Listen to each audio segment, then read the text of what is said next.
All right, it says we are live. Right on. I kind of wait a second for some viewers to come in. I'm also going to open the chat up so we can check the comments live. I can pin them as well, so if people have questions in real time, we can see them and address them. So we already have some people coming in. I know everyone gets alerted if they're subscribed to the Twitch or the Periscope or all these other platforms that we're simultaneously broadcasting on. Cool. Does my video look all right? I've been getting complaints about my video looking horrible.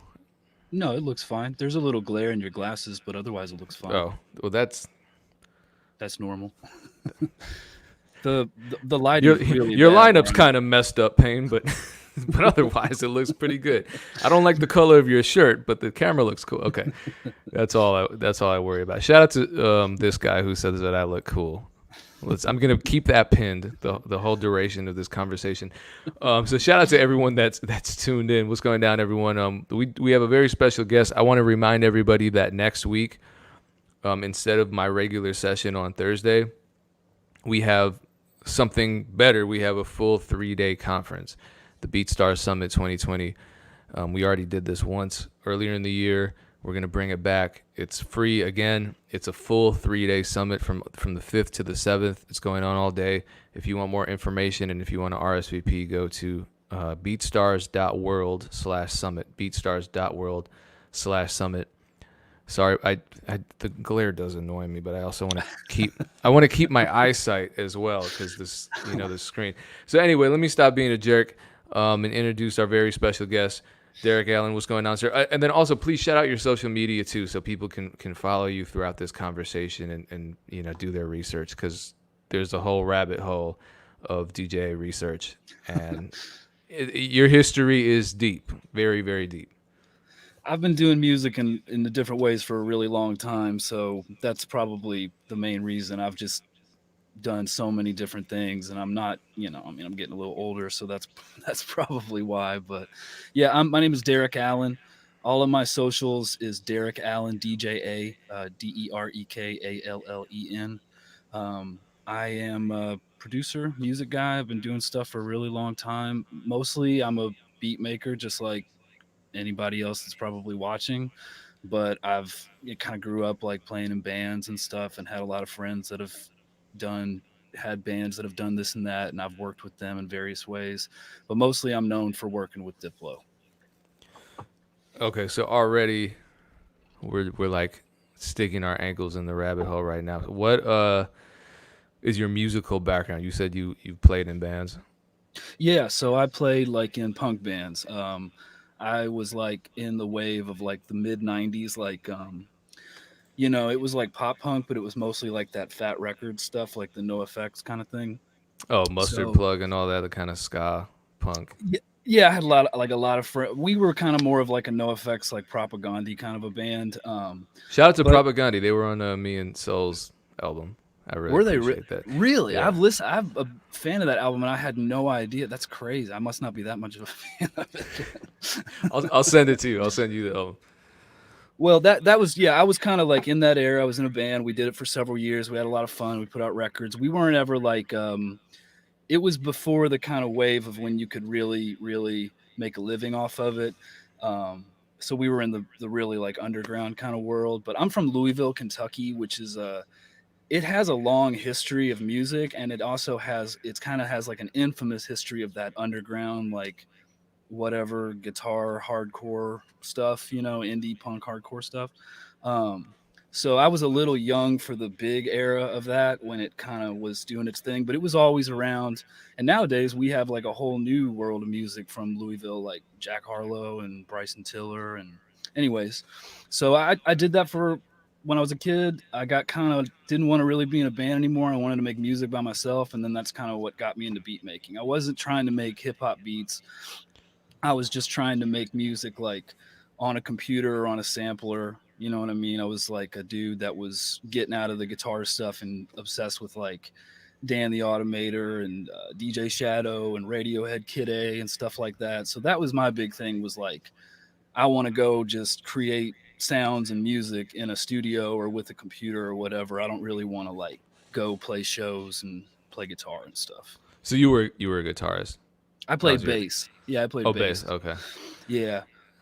So I still I have just all my realized. guitars. I'm not really Nice. that good at playing them, but I still use them on tracks and stuff. You know what I mean? So I never get rid of Yeah. any instruments or anything. So Now I realized I got fat. There was a period of my life when I was listening to like just Fat Records comps, and then also like the Hopelessly Devoted to You series, and I think yeah, Hopelessly Devoted to You was more the ska stuff.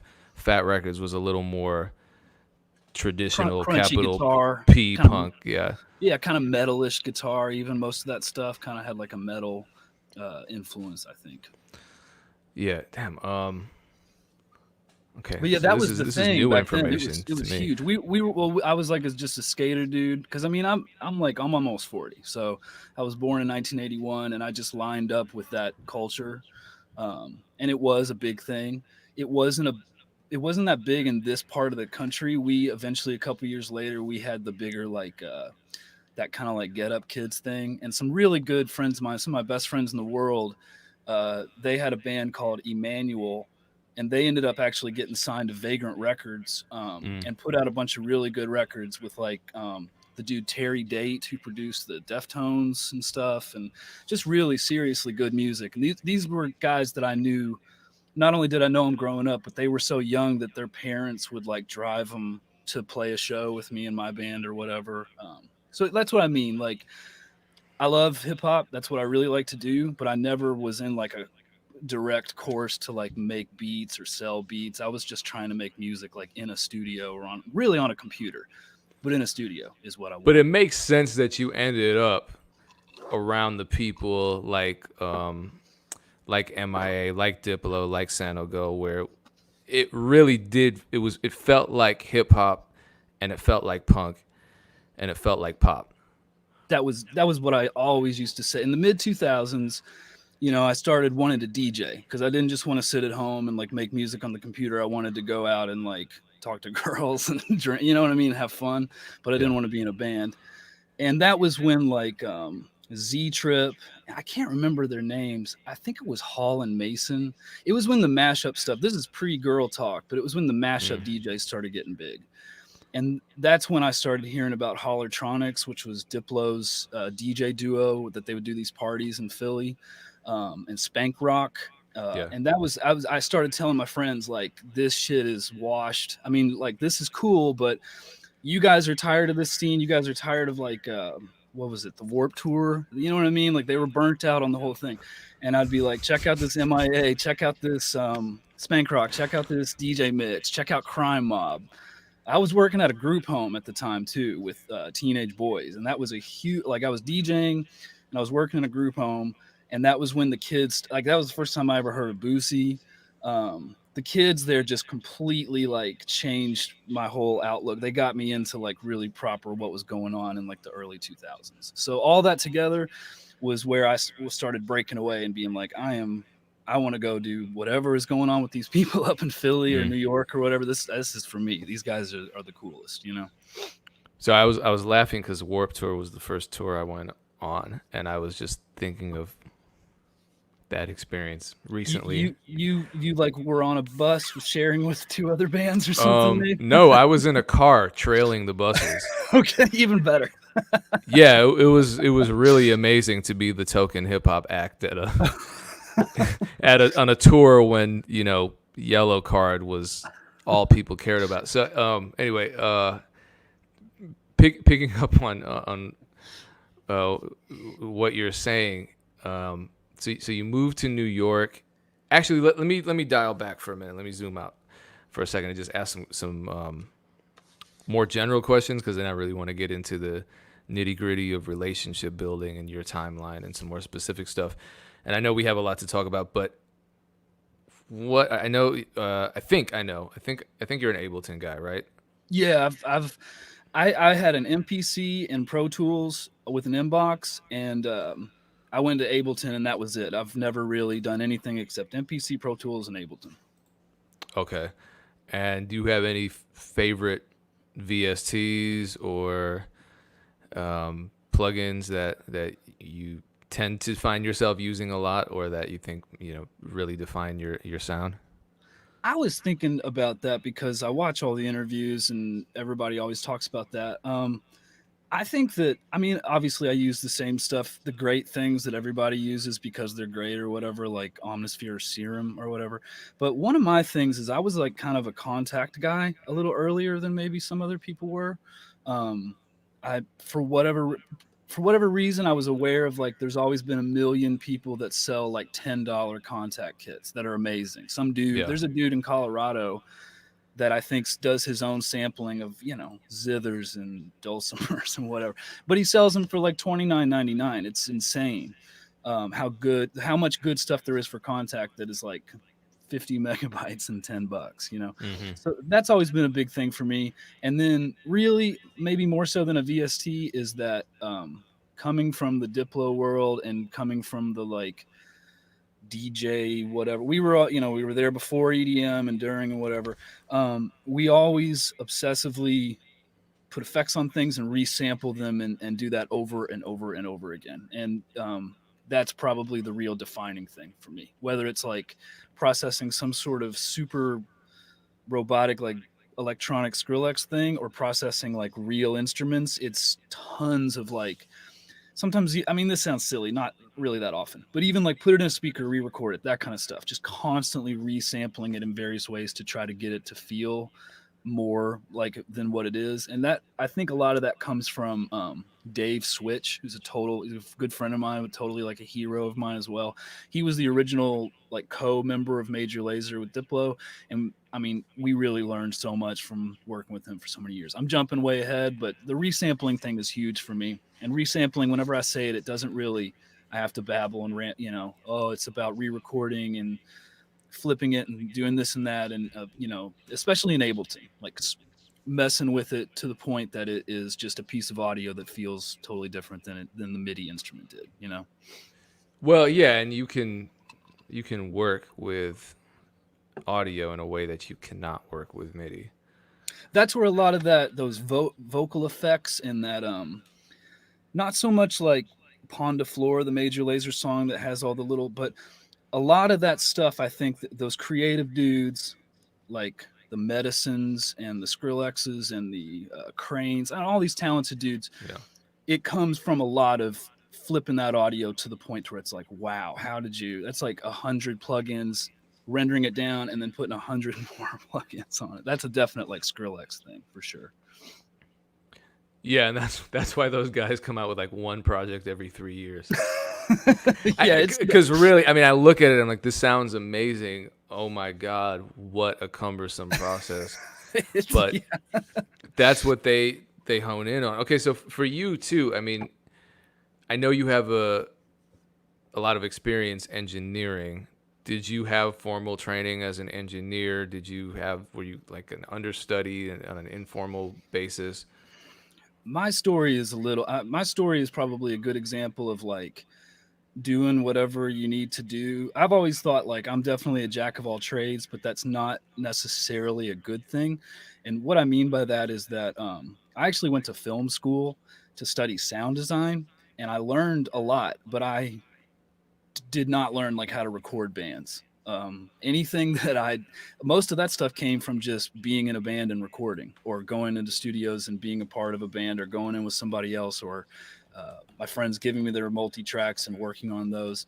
I definitely was like an engineer, but a large part of what that meant in terms of like getting involved with Diplo and stuff was just making things happen, like a very a very broad term of an engineer, just like literally making it happen, making computers happen and just making stuff happen on a technical level that he didn't want to mess with or whatever.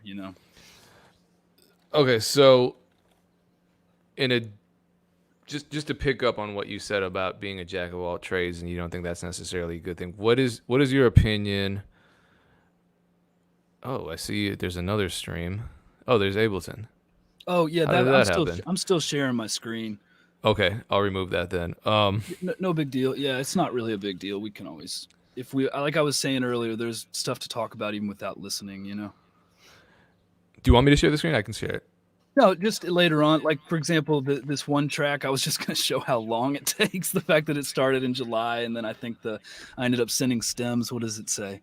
January 2019. So yeah, this would be a song that I did. This is gone.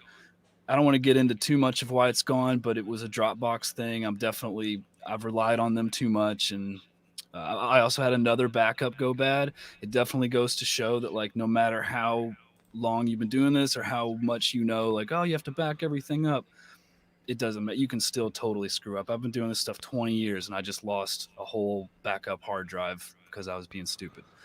So this is a beat that I gave to Diplo that was on an EP that he did called Europa. And I just thought it was interesting to point out that I started the beat on July 30th, 2018. And then I guess I didn't actually send them any stems or like for mastering until March 5th, 2019 or January 10th, somewhere along that line.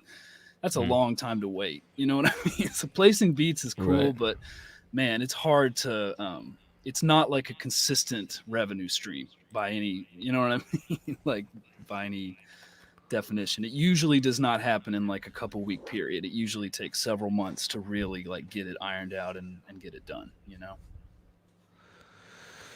Yeah. Yikes. Can you show can you show the Ableton screen again? Some people are asking. Yeah. This is you know, I mean, what when we do Ableton, a lot of it is very similar to I think how Payne does Acid with Oh, yeah, with it the looks audio just really straight in. familiar. I Yeah. like how that looks. It doesn't look foreign to me.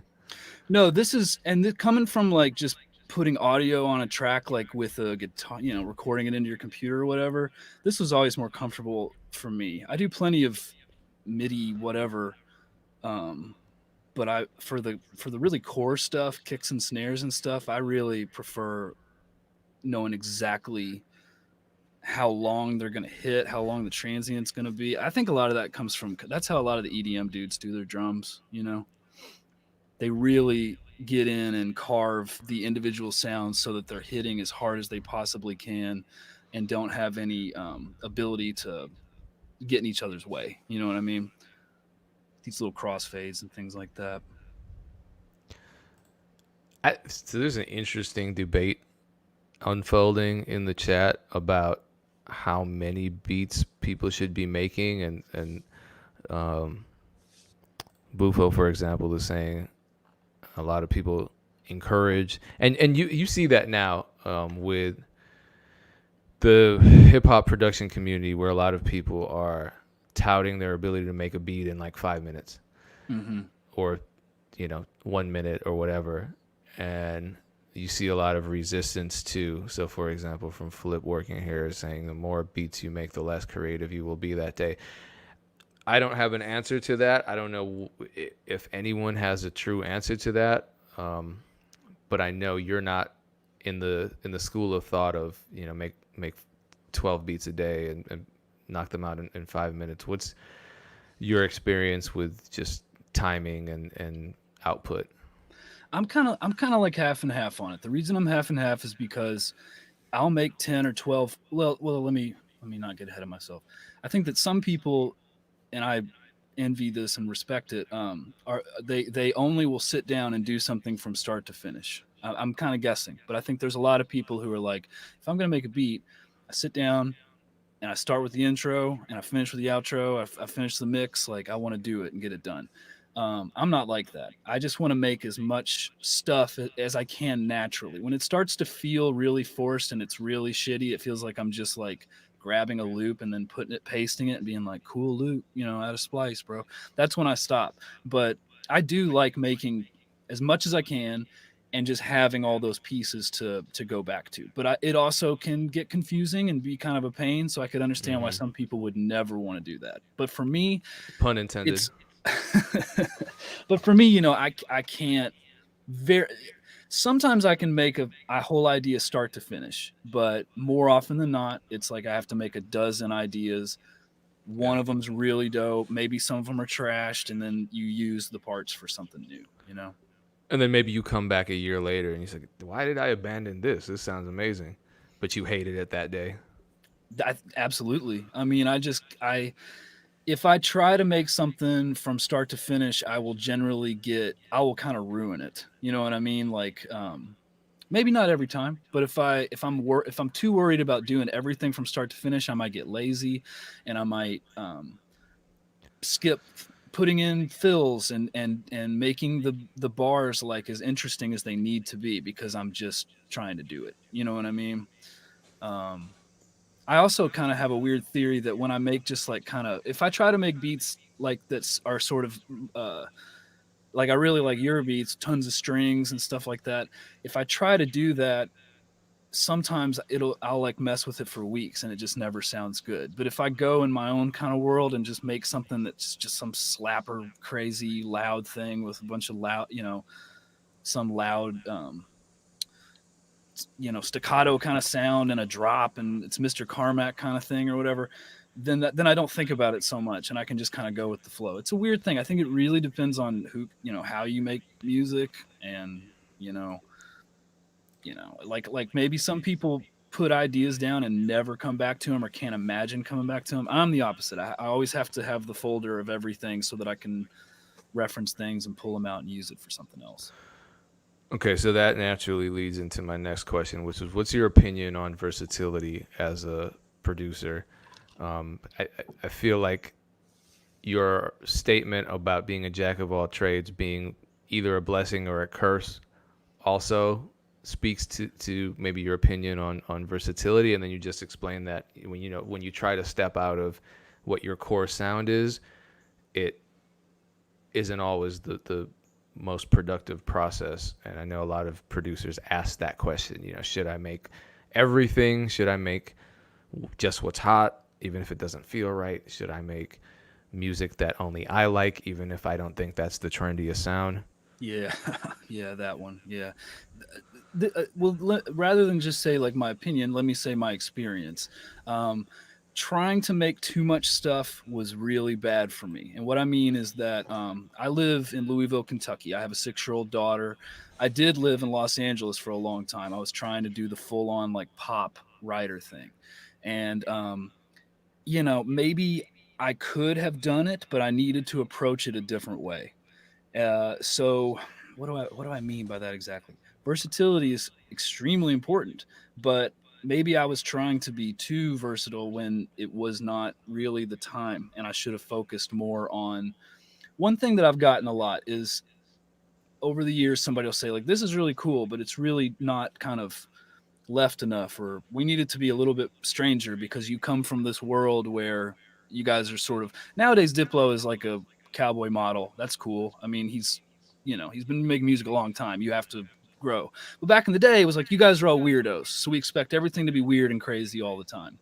Um, so it's a catch 22. You have to be versatile, but you have to do it the right way. You have to be confident in your versatility so that if you go into a proper pop writing session, they don't really want to like necessarily want to hear beats. They want you to do it right then in like 10 seconds. So that kind of goes back to the other thing that we were talking about. If you're only able to like do one thing in terms of like I sit down and make a beat and this is how I make my beats, I don't necessarily know that you would click in that world. I didn't totally click in that world. Sometimes I did, but not every time by any stretch of the imagination. It's music is, I guess you have to have the fundamental stuff and you have to be versatile with fundamentals and really know what your strengths and hone in on that and then be aware. It's kind of like when people say like learn the rules to break the rules, like know your thing so that you can venture out of that, but be very aware when you're venturing out because trying to do too many different things, they will end up being mediocre and it will be obvious to people, I think, versus whatever. Yeah. If it sounds good to you, even if you don't like it, I don't like every type of EDM, but sometimes I'll make something, and even though I'm not necessarily the number one fan of that weird genre or whatever, I'll be like, "Well, this is really cool. This works. This really clicks. This is really natural." But it's the natural. You know when it is. Whether you're the biggest fan of whatever the hell future, I don't know. I can't even keep up with EDM genres, rhythm or future house or whatever, some new thing. And if you make it and it's cool, then it's cool. It really doesn't matter that you're not a big fan of that particular weird genre or whatever.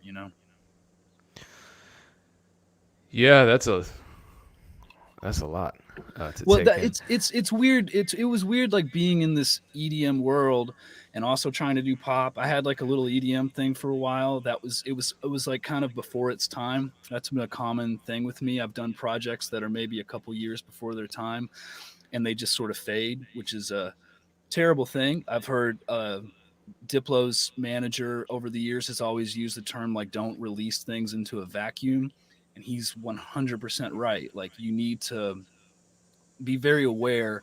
It's cool to do something new, but it sucks to do something new and then have someone do kind of the same new thing like a year or two later, and it really it's a much different road for them because of the time that they're in or Yeah. whatever.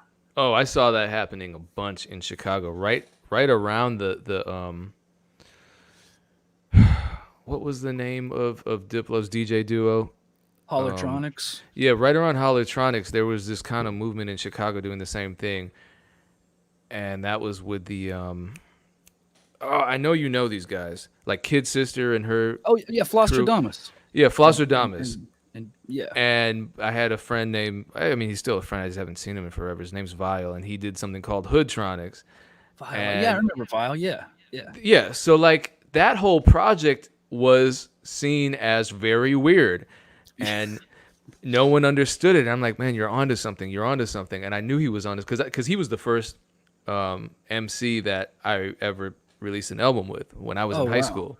wow. I didn't know that. Yeah, it's a small world. So I just kind of saw everything that he was doing as kind of a prototype take off a good 5-6 years after he did it. And I'm just sitting there like, oh, he should be at the center of all this. So I'm sure you saw a ton of that kind of thing happen. Yeah, I mean, if you think of it in trying to not say, oh, this one guy failed or whatever. For some reason, I was LMFAO is in like the new Trolls movie. My daughter loves Trolls. All kids love the new Trolls, and They do. They're I was bringing a lot talking. of classics back too. It's a pretty amazing method of music Yeah. education. It really is. I mean, I'm not joking. I have a lot of respect for the first movie, but even more respect for the second movie. The people that do it are all the biggest pop right are, you know what I mean? Like I think a lot Yeah. of the Justin songs in the first one were written by Shellback, who's like old school Max Martin. I say Mm, old school, but I mean the last 10-15 years. sure. um Anyways, I totally lost my train of thought, but my daughter loves Trolls and LMFAO is in there, and I was saying to my wife that you know LMFAO were pretty good songwriters. It was very silly at the time, but the songs are a lot better than other stuff. In hindsight, it's it's it's almost kind of quaint. Like it's really pretty good compared to a lot of random stuff that comes out nowadays.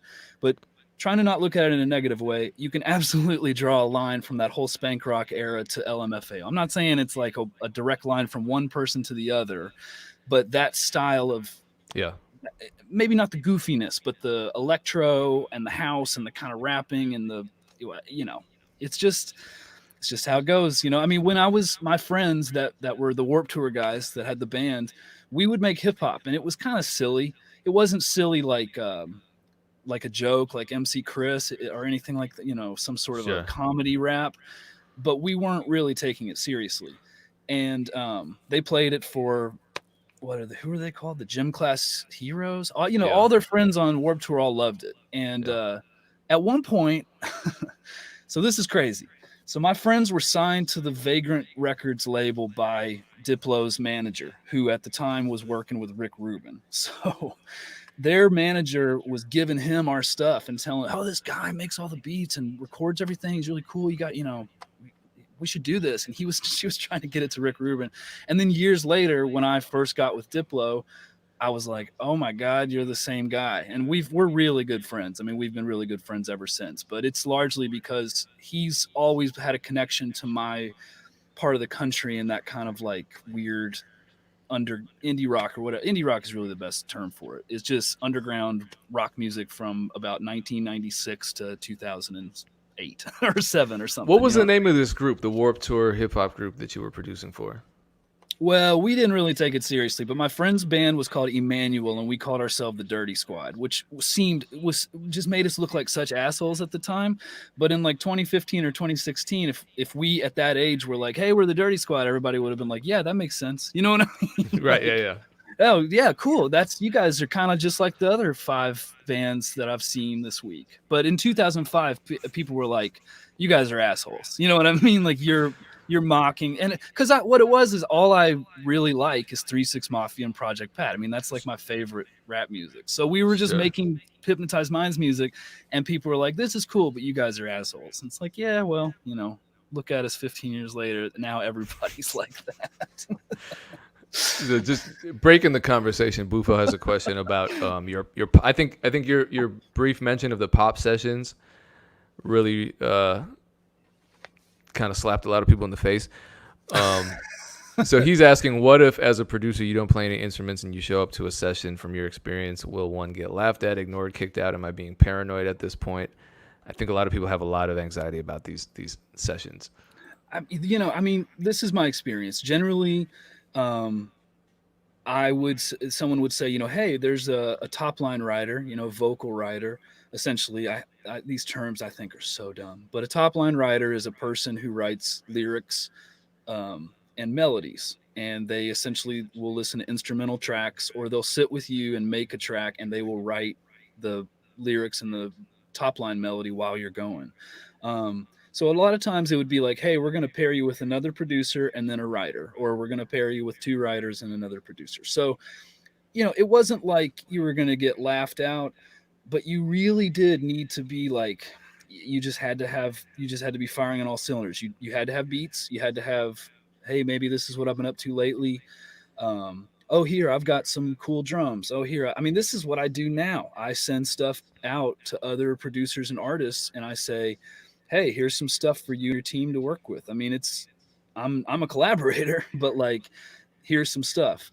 So that was the thing. I had to have loops. I had to have drums. I had to be able to do. I mean, one thing in Ableton that I would be. It's a pretty simple thing, but I would be happy to show it. This is a cool story. So this has nothing. This doesn't really have anything to do with the pop stuff. But maybe 5 years ago or something, I was with Jack Harlow. I've known Jack a long time. He's doing so. I mean, he's just so impressive.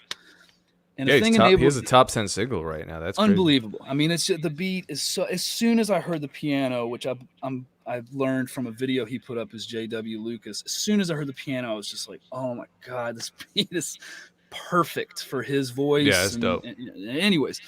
So I've known him a long time, and I was with him here in Louisville. This is when he was still in high school, and he had one of my beats, and he was recording, and he was like, hey, man, I like this, but can you switch it? Can we do like a switch up part, like a different beat or whatever? And he was kind of had the idea of how it might go. And I was like, yeah, that's cool. And I put headphones on and sat on the couch, and in Ableton, you can just drag either an entire project or individual tracks from a project into the project you're working on. So this is something I do all the time. This is a perfect example of why I make a dozen ideas a day and keep them around, because I could say, hey, I'm just going to bring this whole thing in here, and then the entire session drops in underneath what's already there. Or I can just bring in like an individual instrument. And I sat down on the couch and knew what he wanted, and went to another beat that I had and brought the drums in and did it in like less than 3 minutes. And he was like, just, what, like, how, there's no way you made that beat. Like, I made the beat, but like, I just put it together. Like, I didn't have to sit here and like draw all the damn hi-hats out or whatever. You know what I mean? So that is what I mean by, that's my version of versatile, is really having your ammo, having your arsenal ready, so that you've got your melodic stuff, you've got your you've got different, this is something that my dad was always obsessed with, and he was totally right. My dad played music, my family are some musical people, and he always had a thing when I was a kid where he was like, the best songs can generally be just like played or sang with no instrumentation, and they're still really good. And that maybe doesn't apply to every genre of music, but essentially it is really true that when you break something down super simple, if it's still really good, it's going to be good no matter how produced it is or whatever. And that's exactly what I mean. I like to try to have songs, even if it's just piano, just basic arrangements and stuff. And that was always one of my strengths when I was trying to do the pop thing, is that even though I might not be able to like jump on the piano and be a virtuoso, I had all my tools and I knew how to deploy them quickly. That sounds really, really corny, but I knew how to like Mm. put pieces together really fast and be confident in it, not be just like, oh, hi-hats, whatever. You know what I mean? Like, how quickly can I do these drums? Um, I would have just loops ready, and it was always definitely my thing, where even though I wasn't a Berklee Academy of Music graduate, I was able to kind of keep up with people. And that really ties into the film with like kind of the sync stuff, the film and licensing and commercial music. The people that I work with in that arena are just, I mean, I've had the absolute pleasure of working with Mark Mothersbaugh over the last few years. Mark Mothersbaugh was the founder of that band Devo, the Whip It band, the like 80s new wave band. But he went on to score, to write the scores for like the Rugrats, Yeah. tons of other early Nickelodeon stuff. Then he did like all these films, and now he does all these great animated films that my daughter loves. Hotel Transylvania. He's done all 3 Hotel Transylvanias. So I've had the honor of working with Mark or with his team on like commercial music at various times over the years. And it's not because I'm a virtuoso musician, because they really are. Like the people that work for him are dudes that can like write score. They're seriously like Juilliard, whatever the hell. But the reason that they liked me is because I was able to bring my little thing to the table, and I was able to do it quickly and efficiently, and I was easy to be around or whatever. You know what I mean? So like I say, jack of all trades. It can be bad because you can be mediocre at all trades, Mm. but you still have to, like, if you really want to compete, I think you really have to try to, you know, be versatile but confident in those lanes, and like really know when to break them out. I don't know. None of it is easy. The people that write, I've been around Rock City. You know who Rocks R City is? Yeah, they were Planet Six for a while. They like toured with Maroon 5 and stuff. Yeah, And because they were anyways, signed to Akon for a while. yeah, and they've written a lot of Maroon 5 stuff. But I was around them. I mean, you want to talk about pressure? I was at a writing camp, which writing camp is when they invite like, I don't know, 30 or 50 people and just make them compete with each other. It's horrible. It's like, I mean, it's horrible. I'm a big fan of, there's an author who was into tennis when he was younger. And then he became this big deal hotshot literary guy. And he talks about how tennis is like an extremely lonely sport because there's no team that loses Mm. with you. You lose. And when you see like the increase in other people's abilities, you're seeing it in comparison to you, not your team or your coach or whatever. And those things are very stressful. It really is you and 50 other insanely talented people in a huge studio building, and some A&R comes around like, what you got? You know what I mean? Like, you've been here a Yeah, couple hours. What do you got? And Rock City were there, and I was just in awe of like how quickly, how confident, into the booth, do the hook, just nailing it. I mean, it was unbelievable watching those guys work. I don't really even know what they've done lately. I'll just never forget being around them. It was pretty shocking to me. well, I know they're doing well because they wrote a bunch of hits for Rihanna and Maroon Five. So I'm sure they're doing whatever the hell they want to be doing right at this moment. Yeah, yeah. No, It's crazy too because I feel like I'm jealous of the producers who just have their sound and that's it. They don't stray away from it. No one expects them to because they got a hit or a string of hits off of a certain sound that just suddenly took over the creative space in the business, whether it's for a year, whether it's for 2 years, whether it's for decades in the sense of somebody like Timberland who has a signature sound and nobody wants him to stray away from it. Not that he can't, but people want his core sound. And then there are the other producers who are so versatile, like a Happy Perez, for example. That guy's done everything. He did the Baby Bash album, and now he's doing Halsey. So there, and obviously he's winning big. But but there's just so much variation, and music is just so subjective that there are rules, but those rules might not apply from one setting to another or one person to another. It's just a really crazy thing to try to talk about and pin down because there are always exceptions. And, you know, people want black and white, and you're just not going to get it in the world of art. You know, I think about that kind of stuff a lot. Do you think that someone like Timbaland was more married to his sound, or what? I don't mean married. What I mean is that he maybe was more like locked in, whether he wanted to be or not, to his sound because he was like an artist himself. Do you know what I mean? Where it's Mm, like harder for someone who's known as an artist with a sound versus someone who's purely a writer. You know, sure. like Diplo has changed his sound over the years, but he's always been the artist, and that's totally Yeah. different from like a I don't know, I can't really. My brain is not like a Dr. Luke or whoever. Do you know what I mean? Like a dude that just Yeah. produces music and is not known as the front man or the artist. You Yeah, know? that you almost have to be more versatile because you're always working in the background, and your survival depends on how you evolve and adapt over Like Salam the Remy, years. he did the what is that show? Sex in the City. Didn't he do all the Sex in the City movies? You know what I Oh, he mean? did. Like, Well, I think that's he's a so. good example because he did all the like the 90s dance hall hip hop crossover stuff, then Fuji's, then Nas, and then Miguel, and then I mean he hasn't stopped, so it wouldn't surprise me. It always every time I see his name on something, I'm like, damn, for real again. And that I think that's an example where maybe I was always aware of him. He was a dude that was you know, back in the days of magazines, like actually reading magazines about production stuff. I would see him, um, but I never thought of him as a front artist the way that I did like Timbaland or someone similar to that. You know what I mean?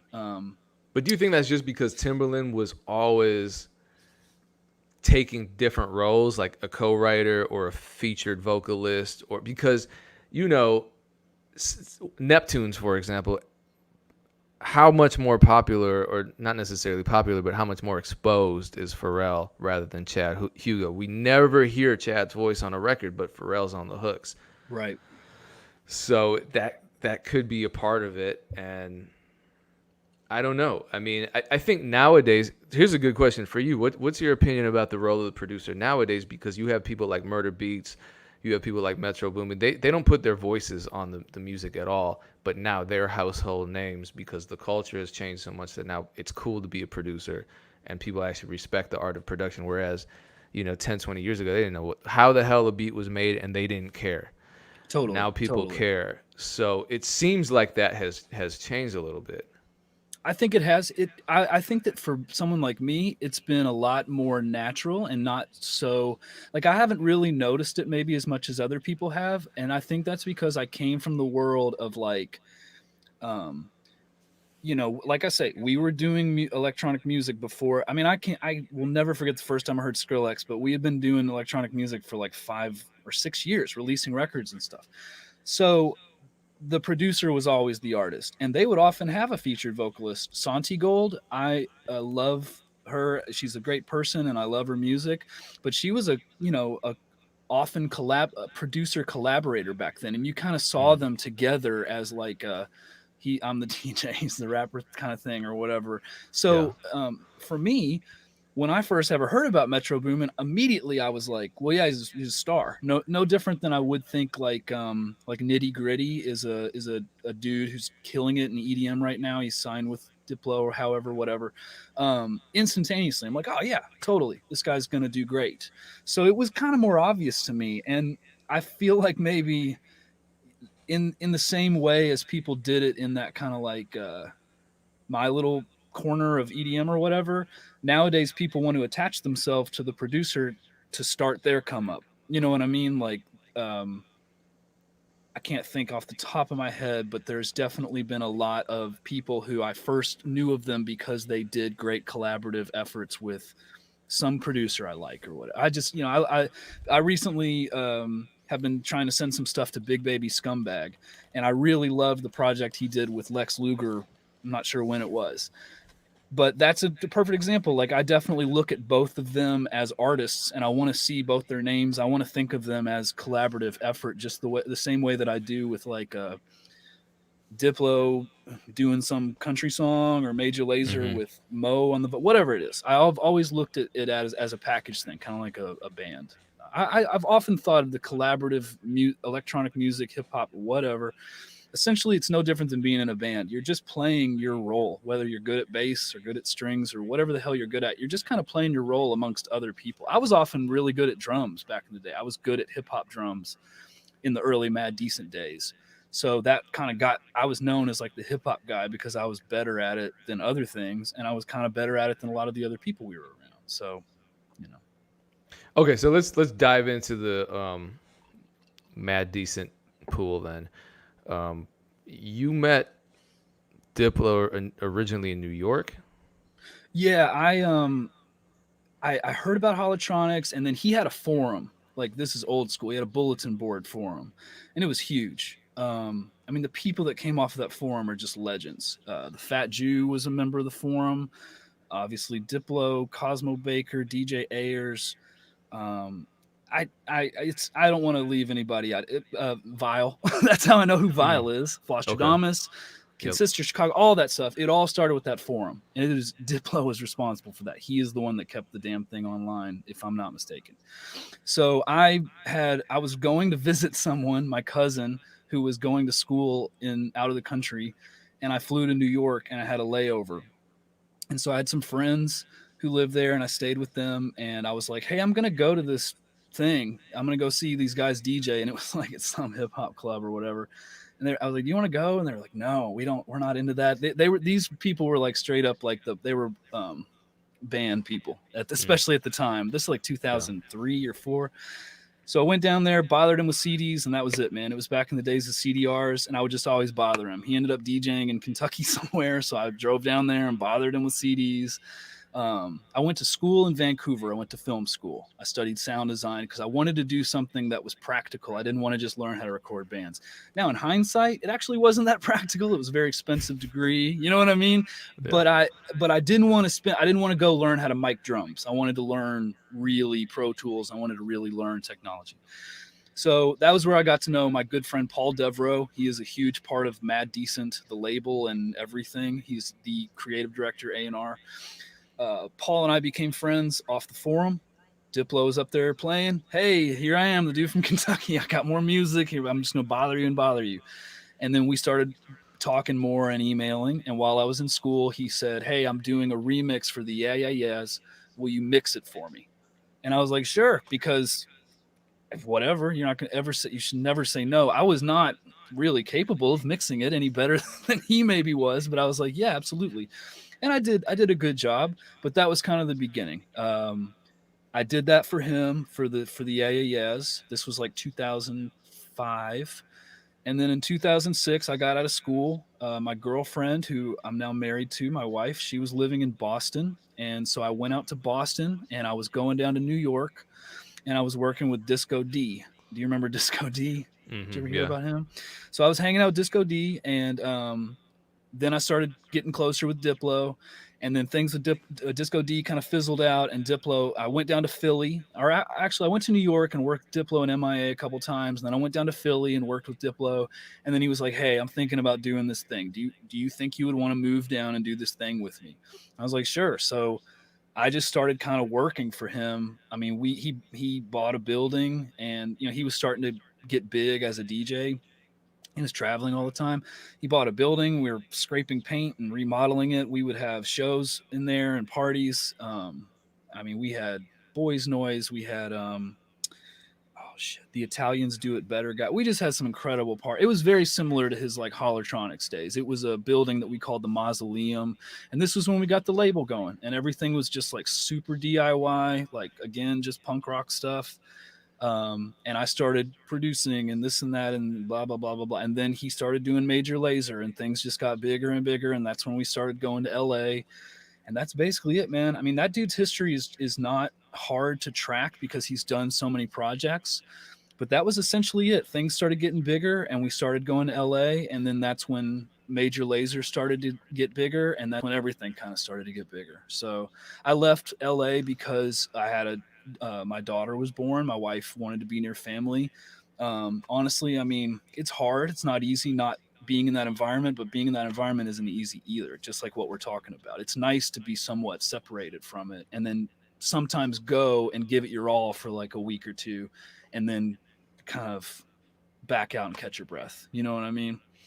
So that's kind of a lot crammed in, but that's the story, man. Just grinding at it and just being available.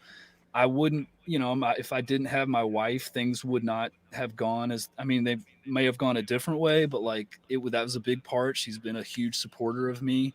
But just being available and trying to be chill and trying to just be able to contribute something without, there's nothing worse than people that like, I know how much you want to work on a song or something, but it's so easy to drive somebody crazy by getting too much in the computer and having too many ideas, So it's just finding that middle ground of being able to work with people and have value to them, and then try to expand on things and say, hey, well, maybe how about this? And then eventually it got to the point to where eventually I signed with Diplo with a publishing deal, and then I've written a lot of songs with him. I'd be happy to talk about that ghost producer. There's really not that much to talk about. It was really stupid.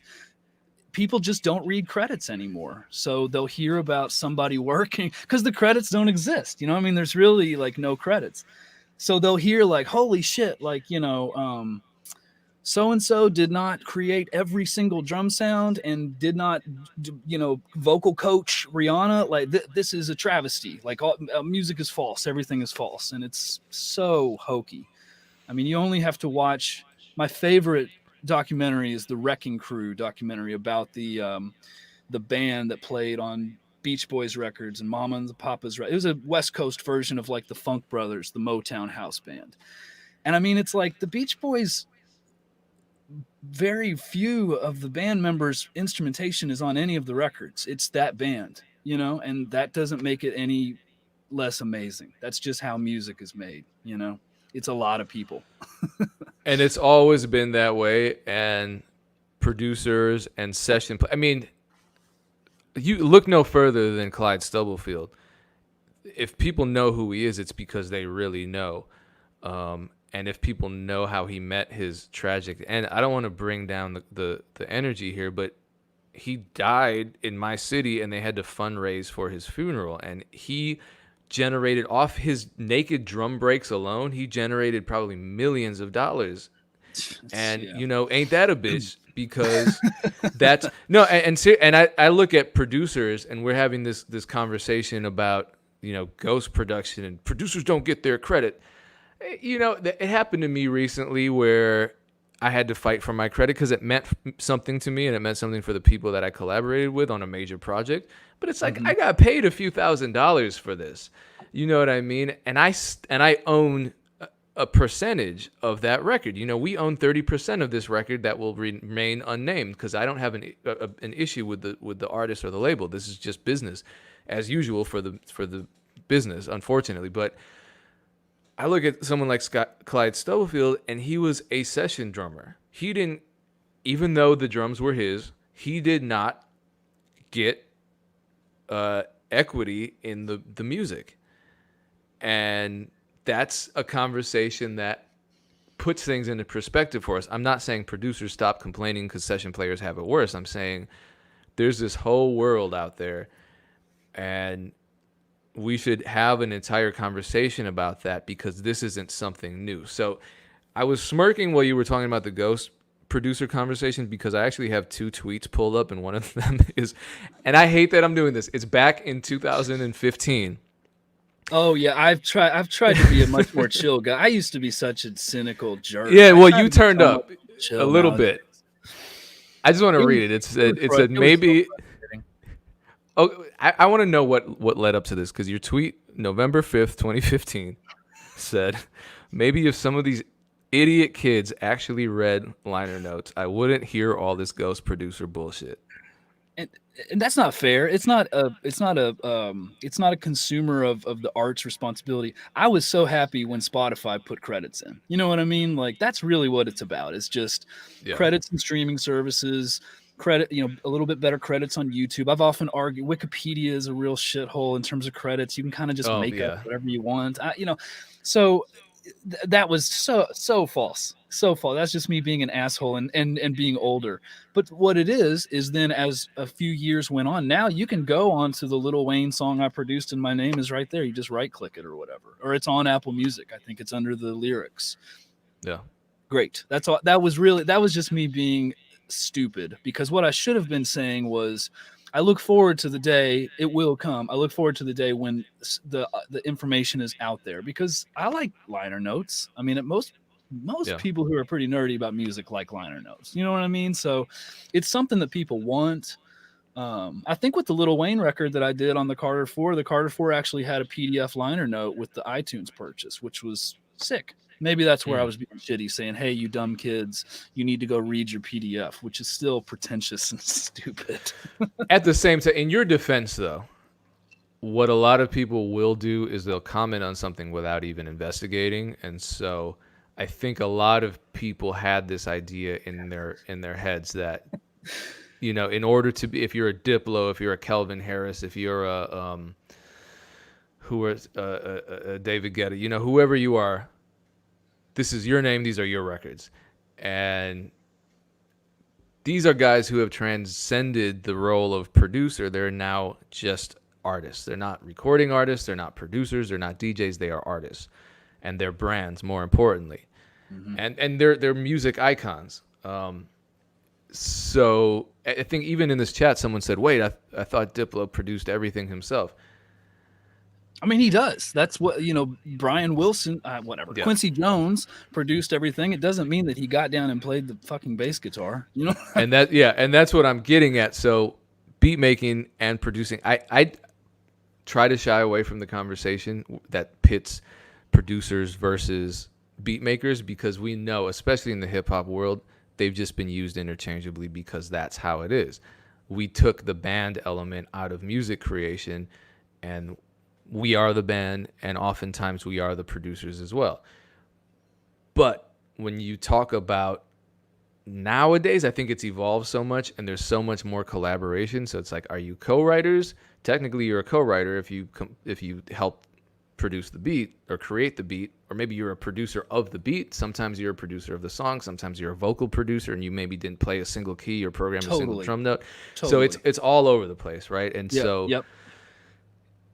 I think that's a conversation that needs to be had, but it's hard to have it in a respectful way without people reacting, getting angry because their ideas of how music is created and become shattered, or these terms that we use. The term producer is so contentious; it could mean so many different things.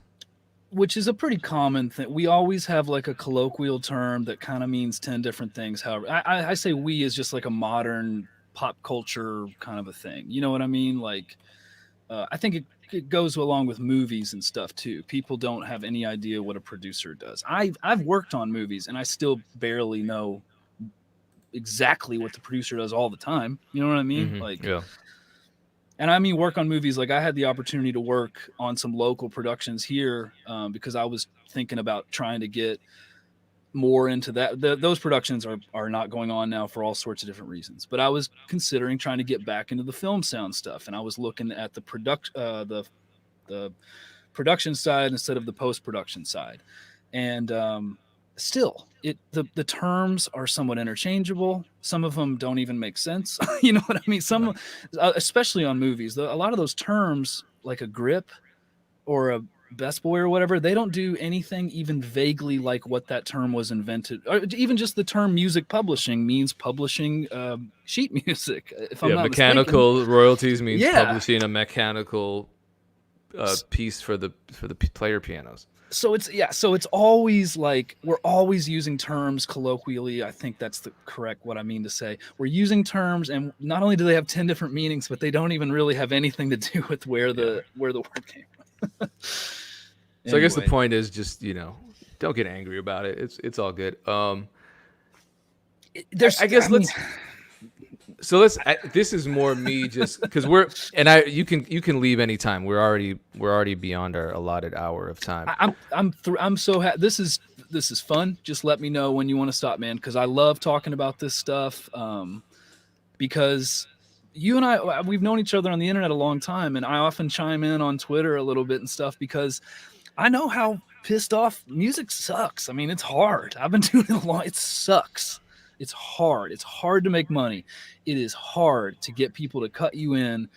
It is hard to understand the publishing. I don't understand it. I mean, I do my best, but I'm not like, I mean, I can't do it all. I'm pretty good, but I have to sit down and make beats. I can't just read music business books all day.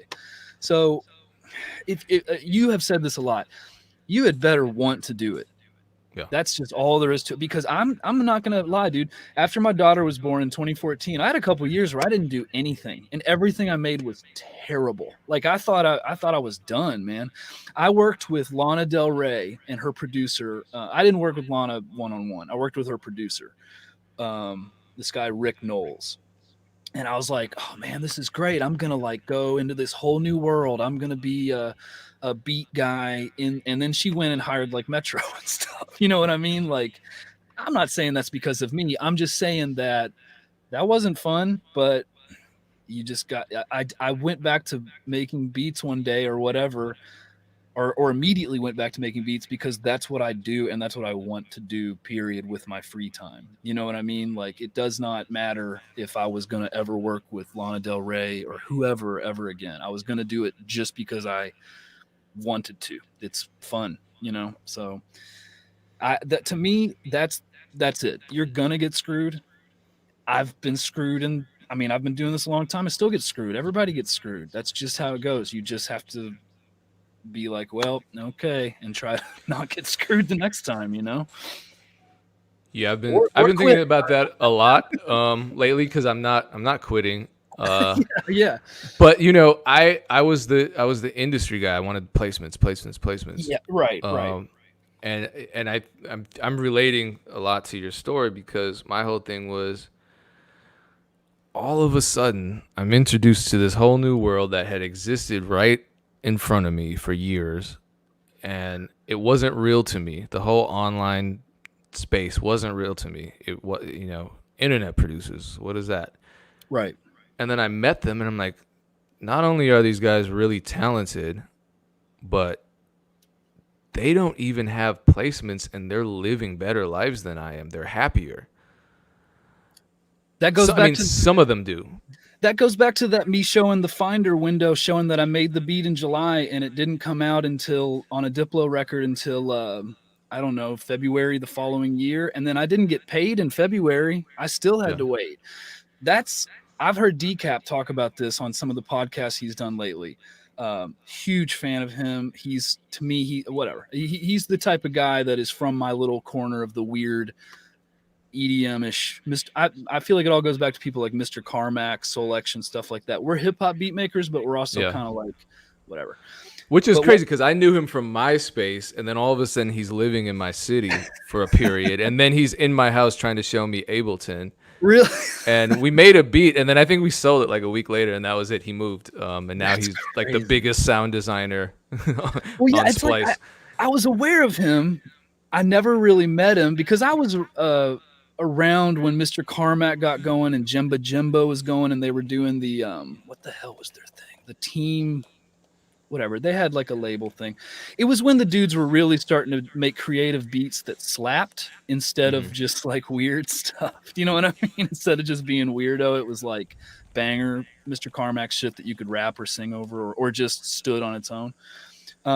And I started hearing about Decap, and then I knew about the drums, and then it was like every producer that I got to know and would maybe meet up with in LA were like, oh yeah, he's my best friend. And I'd be like, really? It seemed like everybody knew him except for me. But anyways, recently on some podcasts, he talked about how much it sucks to wait for money to come through from placements. Like, I love placements. I love rap music. I love hearing people turn my beat into a song or whatever. But I don't love waiting 8 months to get paid.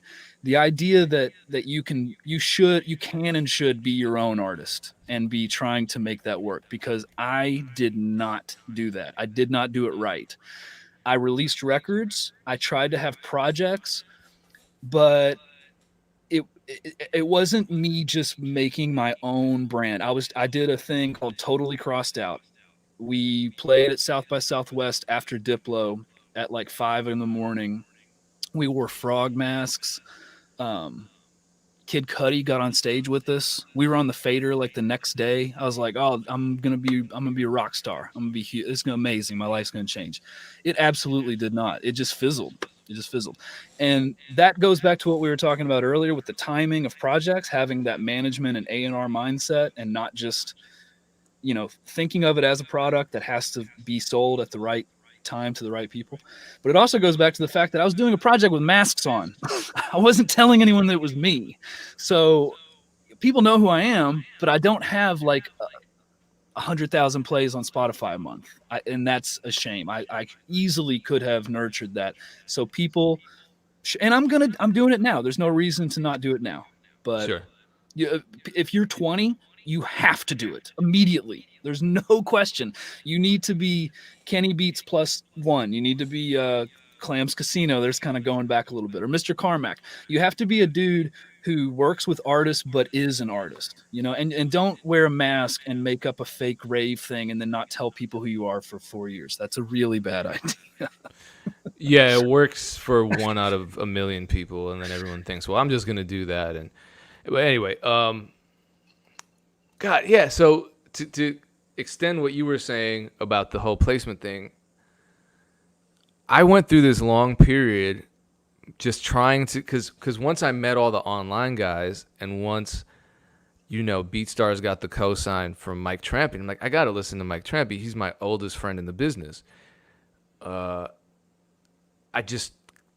wanted to see if I could do it. And then, Abe's in my ear talking about, why aren't you making more money? You should be doing this, making more money. These guys, there are guys out here, making 10, 20,000 a month. I'm like, no way. Absolutely not. No one's making that. And then I meet the people that are doing it, and they're just casually comparing their sales. I'm like, how the hell? And then on top of it, I'm listening to their beats. I'm like, Jesus Christ, these guys are amazing. Yeah, that's a great feeling, right? They were so I'm sitting there like, what am I going to do? Right, and then I know that you hear some.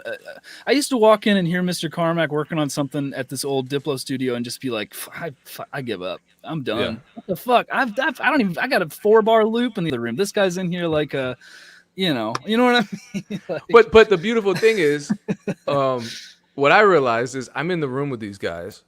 And, I'll say names: Beat Demons, Dream Life. Beat Demons, Dream Life. So good. All these guys. And, like, now, Dream Life and I, along with Stack, Trace, and Memory, who are, friends of mine who live here in my city, and Memory's my best friend in the whole world,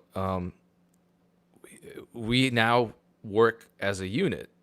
So it was just like... Anyway, I don't want to get too... nostalgic or emotional or romantic about all this stuff. But for a while, I was like, wow, I kind of started figuring it out. And I'm like, this is so much easier than the business, because I'm working directly with artists, licensing beats. They can message me at any time of the day and I can respond to them. We can talk. You know what I'm saying? Whatever questions they need, I can try to help. And then if they want a track, we negotiate directly if they need to, or they just buy it straight off the page. And I don't have to wait 6 months to get this money. It's there. Right. And so for a while, I was just like, what is it? I see why these online dudes don't give a fuck about the industry. Right. Because yeah. Why would they? And so you have all the industry dudes looking at the internet guys like, you'll never make any money, because they're suffering so much in that space. With the industry, it was like I would make 1,000 beats and 5 of them would get placed. That's a horrible ratio, and psychologically, my ego was crushed, because it's like I'm being rejected at such a high rate. Yeah, exactly. Yeah. And now and you don't even get feedback. They don't even say, yeah, I don't like this beat. Try something like that. It's just you don't hear back from them. And so Yeah. after If I can interject for one second, I went yeah, into the studio with Meek Mill one time, and I got the opportunity to go to a studio and play him beats. And I pulled into the parking lot, and he was pulling out of the parking lot as I pulled in, and I was like, oh "Oh, no, this isn't starting good." And no, I mean this is not any kind of a statement on him. What the fuck? It's not his responsibility to know when I'm going to yeah, be there. It was just I was just like, oh no, like oh gosh. So I go in and they're like, yeah, he just went to dinner, so you can either hang out or whatever. And I was like, well, I'll hang out. You never know. So I was just working on beats and stuff. And I basically waited a really long time, went in, played him a bunch of beats in like 5 minutes. He's rapping. I'm like, oh, this is gonna be amazing. And then they're done. It's like, all right, man, thanks for coming. See ya. And that was it. And that's just the way she yeah. goes. Well, Sorry, and I didn't mean to had interrupt you. no, my man Compound had a session with him, and he's sending me iPhone videos of Meek recording a track to one of my beats that I made, and I was like, oh, I need to get this to Meek, and I was like, this is perfect. This is going exactly as planned. And then, he caught that stupid ass probation violation thing. Yeah. And that was it. There goes the record. And I'm like, There it okay, goes. well, it's way worse for him because he's Exactly. he's back in jail because he was riding Yeah. a bike. But it's Still, you're like, oh so man. anyway, yeah. But that kind of stuff happens all the time. So then when we finally started getting back into the placements, and I got like 5 maybe in the last year out of nowhere. It was like I didn't get any for a year or two because I was so focused on the online. Or maybe I did, but it was artists I was working with more directly. Like I love working with Strange Music, love working with Royce the 5'9", but and no, the Joe Budden, that was before. But then it's like all of a sudden I'm realizing, wait, now I got to wait for this advance. Now I have to be told that the song might not even come out because they liked it a year ago and now they're about to release it and they don't think it sounds current. It's like, oh, Yep. why am I'm just going, let me go back to BeatStars. I mean, I don't think that's such a good point too, because that I can't maybe name it off the top of my head, but making something and having someone sort of well, without naming the artist or the label, because I don't want to stir up negativity, an artist, they had a song. They loved it. It was really cool. And the label was like, yeah, this is going to be a single. We're going to promote this. We're going to really do this. But we need you to chill on it. We don't want you to play it. We don't want you to perform it. We're going to do this the right way. I know where this is going.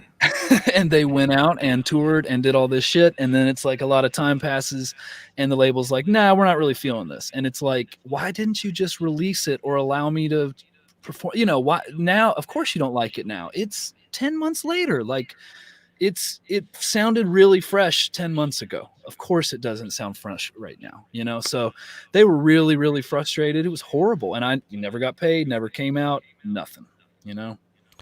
I got some labels that owe me some money because a song wouldn't come out. I'd get half of the advance, and then all of a sudden it's out like 10 years later on a streaming platform, and I'm getting copyright claims. Like, this is just things like that really frustrate me. But the reason I'm not such a pessimist right now about it is because I have the online brand. Right. And thank God I did that. Because when I was focusing, just like you were saying, when I was focusing on being the guy that's producing for the industry dudes, I left so much on the table for myself in terms of my own visibility and my own branding and becoming somebody that could exist without anybody else's cosign. And, nowadays it's like a given. You brought up Kenny Beats' name. Nowadays it's a given. Producers are brands, and the ones that aren't brands, either they're just absolutely killing it behind the scenes, like you're a Jetson or whoever, right, or you're frustrated because you're not getting your credit and you're not getting your placement, and you might not be getting many sales online because nobody knows who you are and they don't trust you as a brand. So right, That's a lesson I wish I would have really internalized back when I was a kid, when I was 18, 19, 20.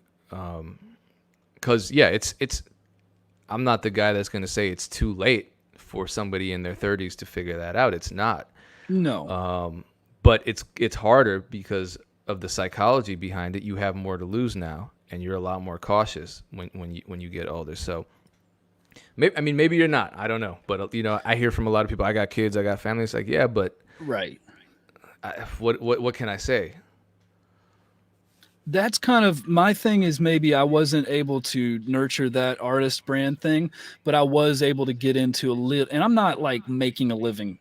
That's not what I'm saying. I'm just saying that I was able to get into not like commercial music or film TV-ish kind of stuff.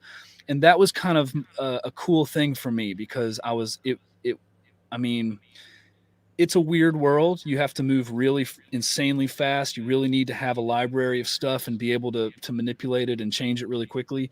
But it's the opposite. I mean, you find out immediately. You know what I mean? Like if you go in for a commercial, they don't waffle for 6 months. They tell you in 48 hours. Yeah. And that's even if you don't get it, you might get paid a demo fee. You know what I mean? So it's like you feel like you're working, producing work, you're happy with it, you're paid for your time. It's a win-win. You know what I mean? Instead of just throwing songs, just endless beats like down into a hole that no one ever listens to them or whatever. You know what I mean? Okay, I have two questions. They're kind of bigger questions, but I'll end after that because. Right on, yeah. But so the one question is, it's a hell of a question. How did you get into the whole, TV, film, music licensing space? And then I'll ask the second question. Okay, after cool. that. Yeah, I now this is, everything that I've ever done is a third luck, a third work, and a third. I mean, it's luck. It's just luck. Like it's hard work, but then it has to line up, and that the way that it lines up is often luck. So, for example, back maybe 5 years ago, they did a Major Lazer cartoon. It was on the FX network. It's called FXX. It's kind of like that joke from Dodgeball about all the ESPN. It was like an FX that just showed The Simpsons all the time or something. Anyways, they made an Adult Swim style Major Lazer cartoon and aired it on FXX. And I have just shitloads of music. You know what I mean? Like music lying around, like music that I had submitted to other Major Lazer projects. And they were like, hey, this will work. This is good. Like we can use this. We can do background stuff. So I ended up providing beats that were then used by other artists. I worked with Trinidad James a lot at the time, so he and I did some stuff for the show. I've worked with RiffRaff I've been working with RiffRaff since 2011. He's my bro. I love him. I mean, we really are super tight. Me and RiffRaff did an amazing tune called Double Cup. He was a character on the show. So that kind of like got that ball rolling. And then, for example, a while after that, Andy Samberg from The Lonely Island and Saturday Night Live and that show Brooklyn Nine-Nine, he had done some work on the Major Lazer show, and he was doing that movie Pop Star, which was good, but a lot of people didn't see it. He was like a Justin Bieber-ish pop star guy with tattoos, and it was like a mockumentary, Spinal Tap pop star guy. And so he was doing music, and the publishing arrangement that I had at the time were like, hey, can we submit some music to him? I was like, absolutely. And they were like, well, what can we tell him? Like, what's the deal? And I said, well, don't forget the Major Lazer thing that he was a part of. So I never spoke to him. I don't know anything about him. I don't want to put words in his mouth. But my understanding was he was like, oh, cool. I loved that project. Let me hear this stuff. And he ended up doing a song with Chester Bennington from Linkin Park on the soundtrack for Popstar. So, I mean, Wow. if that's not luck, nothing else is. But it was also just having an arsenal of stuff, having a library, being able to change it, going, oh, you want something like that? Cool. Well, let me, kind of flip it a little bit.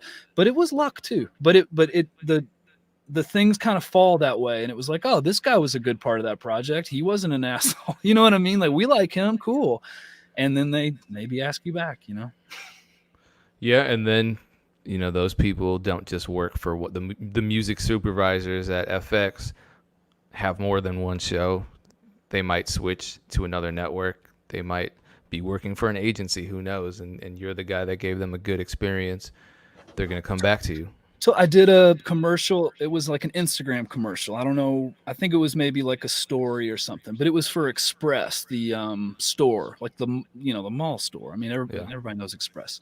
And I mean, I got it because I was quick, I was easy to work with, and I responded to their notes and their desires immediately. And they were like, this is we're very, very happy. This is great. This is what we want.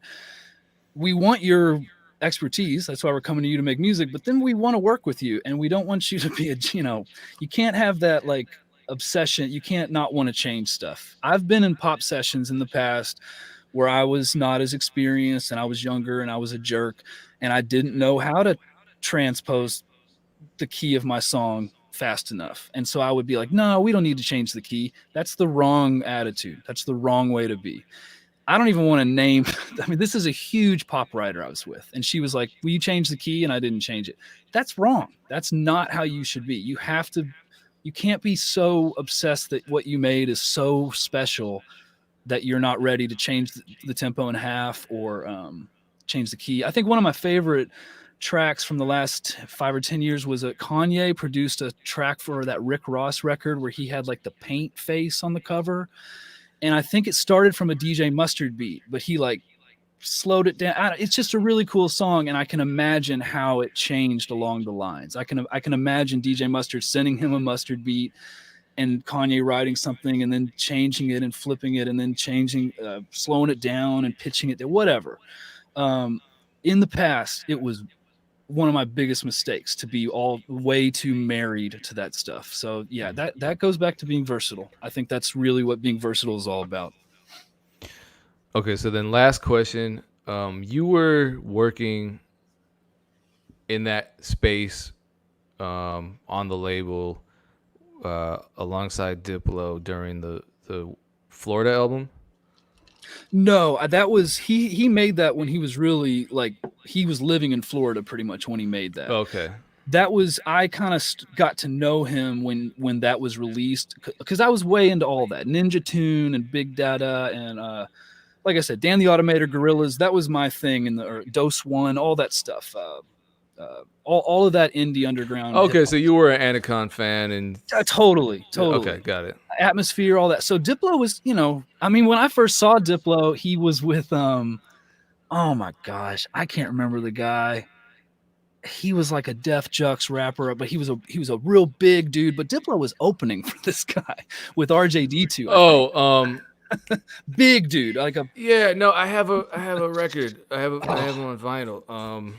But he was like a Big Data rapper. But he was a weirdo rapper, right? Like yeah. He was an undergroundish, But anyways, that was my whole world, and so that was where I first started to hear of Diplo because I was like, oh, cool, weird beats, And then when I saw the DJing, I was like, oh my god, this guy's a genius. No, this guy's special. You know what I mean? Like this guy's doing something that cool mashups, but he's doing it so well. And Cannibal Ox, right? Because I love Cannibal Ox, but man, let me see if I can remember. But anyways, that was a big thing for me, all that stuff. That was why I say that I was not really trying to be a hip hop producer. I was trying to just make beats and music and weird shit or whatever. I wanted it to be cool and palatable. I wanted girls to like it, but I wanted it to be weird. I didn't want it.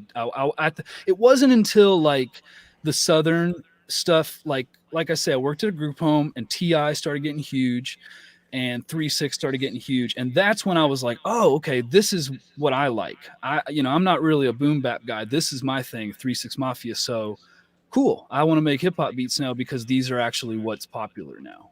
That was a long ass time ago. Like, yeah. Anyways. Yeah, no, it was because that was a whole. I'm trying to think. No, Cannibal Ox was a group. Yeah, that was a group.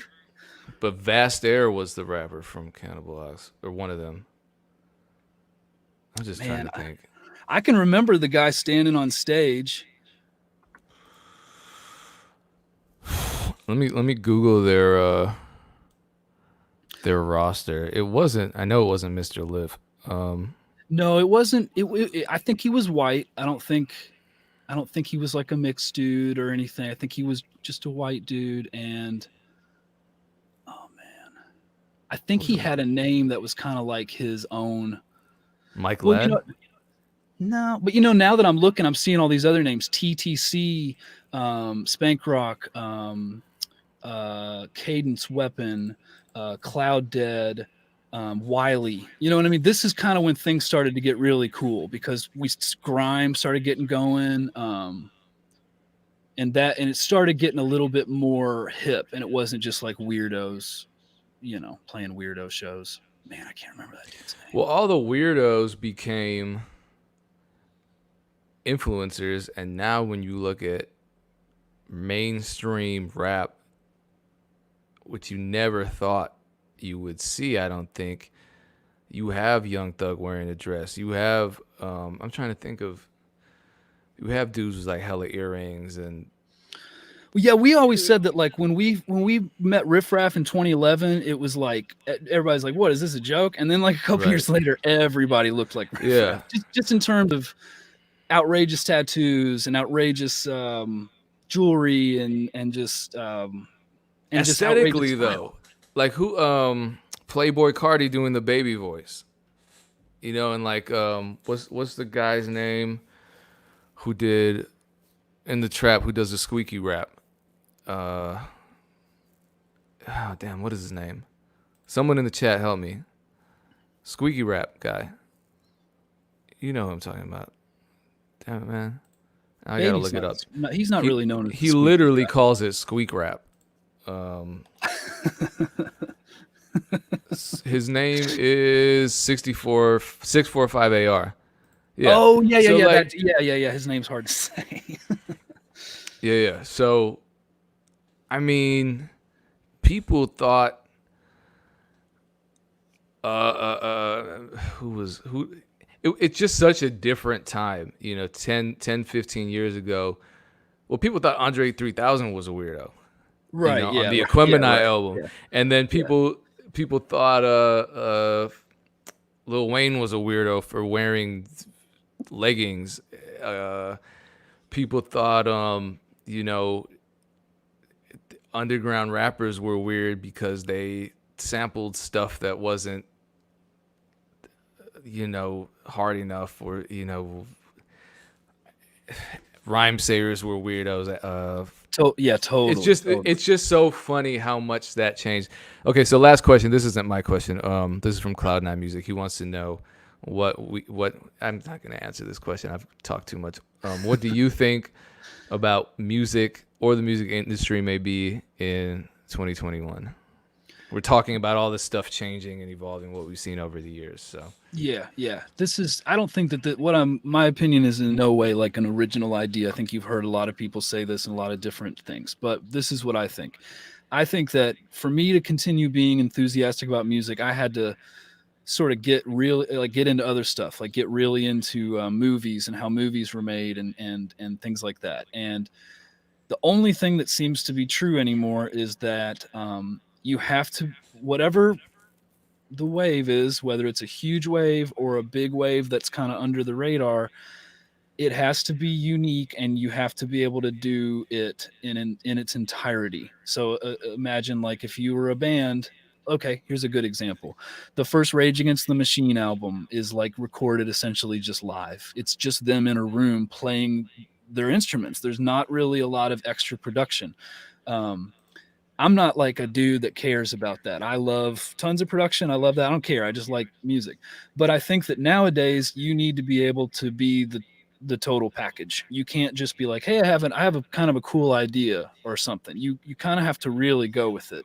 So in my opinion, I think that there's going to be like a 1% of things. Like there's going to be a 1% of Nashville stuff that is, it's literally a tenth of, it's so small. You know what I mean? Like these dudes at the top, it's so tiny. But then underneath that, there's just a million other subgenres, and you don't have like 100 fans. You have 100 million fans. I mean, if you look at Brazilian music, there's a YouTube channel I love that I get notifications for. I mean, these videos get 60, 80 million views in 2 months. no one knows who these artists are, but it doesn't mean that they're not getting 80 million views. So a part of me thinks that there's not necessarily going to be a wave. There's always going to be a tiny 1% of these huge, I don't want to say corporate, I just mean the pinnacle of like the music industry and what they are pushing and promoting. There's always going to be that, but then there's you have to find your own kind of thing, and it will get very big potentially. But people still might not know about it, but you'll make a living, even a really good living. I mean, EDM, perfect example of that. Nowadays, people kind of know what it is and they kind of make fun of it. But 3 or 4 or 5 years ago, I would try to tell people how much these guys are making for these shows. And they'd be like, no, there's no possible way. I just be like, I'm sorry, you're wrong. You've just never heard of it. That's fine. You don't need to have heard. It doesn't matter. But this is different than in the late 90s or the mid 2000s. Nowadays, someone can be enormous in their lane, and most people have never actually, I don't know, 2 out of 10 people that you stop in a Target have actually heard of them, as opposed to 10 years ago. It was like, everybody kind of knows who the big artists are and what the big song of the summer is or whatever. So I think that's an inspirational note to end on, because you do often hear people, lament, or they're just afraid. They say, if you don't reach the Drake level, you're a nobody. And there are lots of millionaires and people who are living amazing lives as creatives that nobody in your town might have ever heard of, but people love their art because they're making art that resonates with people. And that's, in my opinion, what art is supposed to do. It's supposed to touch people and make them feel something, whether it's 1,000 people, whether it's 100,000 people, whether it's 100 million people. If it's authentic and if people respond to it, then you have a chance. Absolutely.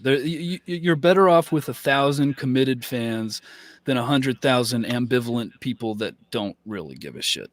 And then that 1,000 will eventually probably turn into 100,000 that really do care, Okay, so on that note, thanks again. This is the longest Music Entrepreneur Club BeatStars Live conversation. So no, I'm not saying that to be funny. I'm saying thank you. And the reason why we did this for so long is because, one, we had more to talk about, and this is I think the first time we've ever spoken, face to face. And then on top of it, a lot of people in the chat were saying, "Don't cut him off, don't cut him off."